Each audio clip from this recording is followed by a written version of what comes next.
ஈரானின் தாக்குதலால் உலக பொருளாதாரத்துக்கு பேரழிவு ஏற்பட்டுள்ள நிலையில் போரை விரைவில் முடிக்க திட்டமிட்டுள்ளதாக அமெரிக்க அதிபர் ட்ரம்ப் கூறியுள்ளார். அமெரிக்கா மற்றும் இஸ்ரேல் ஆகிய நாடுகள் சேர்ந்து ஈரான் மீது கடந்த 3 வாரமாக தாக்குதல் நடத்தி வருகின்றன. இந்த போர் தொடங்குவதற்கு முன்னர் போர் ஏற்பட்டால் இருதரப்புக்கும் அதிக சேதம் ஏற்படும் என்று மதிப்பிடப்பட்டது.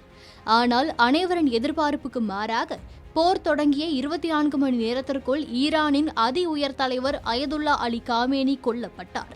ஈரானை 35 ஆண்டுகளுக்கு மேலாக ஆட்சி புரிந்து வந்த அயதுல்லா அலி காமேனி கொல்லப்பட்டது ஈரானில் பெரும் அதிர்வலைகளை ஏற்படுத்தியுள்ளது. அதனைத் தொடர்ந்து ஈரானின் பதிலடி முன்னெப்போதும் இல்லாத அளவு அதிகரித்தது.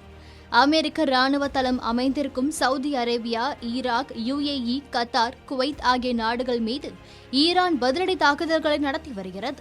அதோடு உலகின் 20% கச்சா எண்ணெய் வர்த்தகம் நடக்கும் ஹார்முஸ் நீரிணை பகுதியையும் ஈரான் முடக்கியுள்ளது.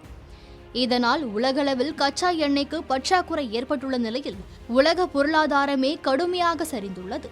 இதனால் போரை விரைவாக முடிவுக்கு கொண்டு வரும் சூழல் அமெரிக்காவிற்கு ஏற்பட்டுள்ளது.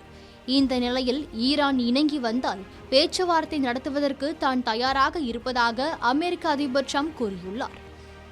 நிகழ்ச்சி ஒன்றில் பேசிய ட்ரம்ப் 5 முக்கிய இலக்குகளை நெருங்கியுள்ளதாகவும் இதனால் போரை விரைவில் முடிக்க முடிவு செய்துள்ளதாகவும் கூறியுள்ளார். மேலும் அமெரிக்கா மத்திய கிழக்கில் தொடர்ந்து இருக்கப் போவதில்லை என்றும் தங்கள் இலக்கு ஈரானின் அச்சுறுத்தலை முறியடிப்பது, அதன் பிறகு தங்கள் வீரர்களை வீட்டிற்கு அழைத்து வருவது என்று கூறியுள்ளார். அதேபோல இந்த போருக்கான செலவுகளை அமெரிக்கா மட்டுமே சுமக்க முடியாது என்றும் வளைகுடா நாடுகள் மற்றும் நேட்டோ நாடுகள் அதிக பங்களிப்பை வழங்க வேண்டும் என்றும் அவர் கூறியுள்ளார்.